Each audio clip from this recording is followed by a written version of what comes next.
Greetings, seekers of the hidden and the ancient.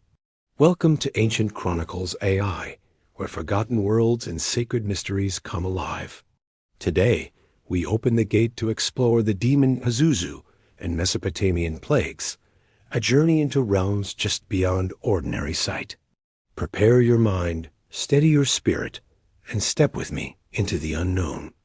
In the cradle of civilization, where the Tigris and Euphrates rivers carved life into the desert, the people of ancient Mesopotamia lived beneath a sky filled with gods, spirits, and unseen forces. In this land, the boundary between the mortal and the supernatural was thin. Every wind carried a whisper, and every sickness had a name. Among the many spirits that haunted their imagination, none was more feared or more misunderstood than Pazuzu, the demon of the western wind. He was depicted with a lion's snarling face, eagle wings, and predator talons. His presence was a storm. His arrival meant change, sometimes ruin, sometimes protection. For Pazuzu was not simply a demon of evil. He was a force of nature, a destroyer, a guardian, a paradox. And his story begins with the coming of the plagues. In the city of Kish, a priest named Namtar-Resh stood atop the ziggurat, watching the horizon darken. The wind blew hot and dry, carrying whispers of sickness through the streets.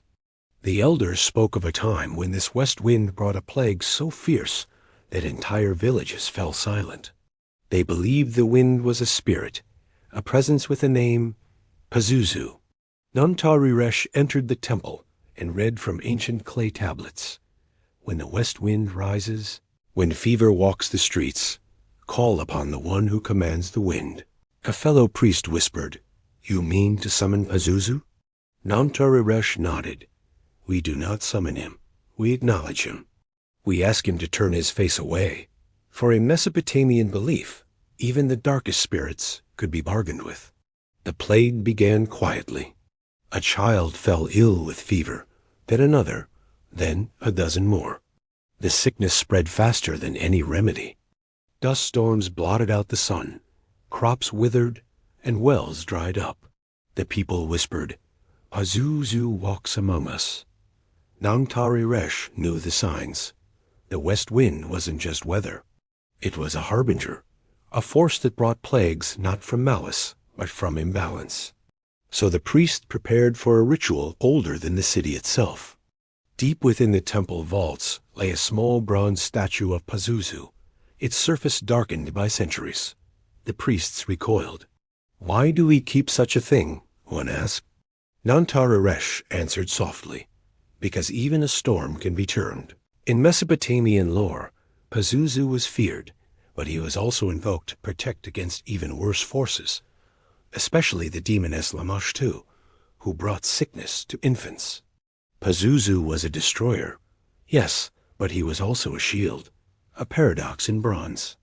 At dusk, the priests gathered outside the city walls. Namtar-Resh placed the statue on a stone altar and chanted, "Pazuzu, son of the west wind, turn your face from our homes. Let your wind pass over us." The wind grew stronger, the torches flickered, and the air vibrated with an unseen force. Then silence. The wind stopped. A presence filled the air, a weight, a pressure. Namtar-Resh whispered, "He is here." A low rumble echoed across the plain, and a voice spoke, carried by the wind. "You call upon me, mortals." Namtar-Resh bowed. "Great Pazuzu, the plague spreads." "We ask that you turn your face away," the voice replied. "You fear my wind, but it is not I who brings the sickness. It is the imbalance of your world. Honor the forgotten. Cleanse the unclean. Restore what has been broken. And I will withdraw my breath." The plague was a warning. For 7 days, the people of Kish labored. They cleaned the temples, repaired broken shrines, and purified their homes. The wind softened, the dust storms faded, and the fever loosened its grip. The plague's shadow receded. The people whispered, "Pazuzu has turned his face away, but peace is fragile." Years later, a new king, Ashurbanipal dismissed the old rituals as superstition. He neglected the temples and boasted that no spirit could touch him. And so the west wind returned hotter, stronger, hungrier. The plague followed, striking without mercy. The king refused to listen to his priests. "I bow to no demon," he declared. One night, Ashurbanipal climbed the ziggurat alone, holding the stolen statue of Pazuzu. He shouted to the sky, "If you are real, show yourself." A storm descended, and a voice spoke, "You call upon me with arrogance. You seek control, not balance." The king fell to his knees. "What must I do?" he whispered. The voice softened. "Restore what you have broken. Serve your people, not your pride." Ashurbanipal restored the temples and lifted the burdens from his people. Slowly, the plague faded and the city healed. The statue of Pazuzu was returned to its place, not as an object of worship, but as a reminder. Forces of nature are not evil. Spirits of destruction can also be protectors. Balance is the heart of survival. Pazuzu was a guardian of equilibrium, a storm that punished imbalance. His legend endured, not as a villain, but as a force terrifying, necessary, and eternal. Our journey through the unseen now comes to a close.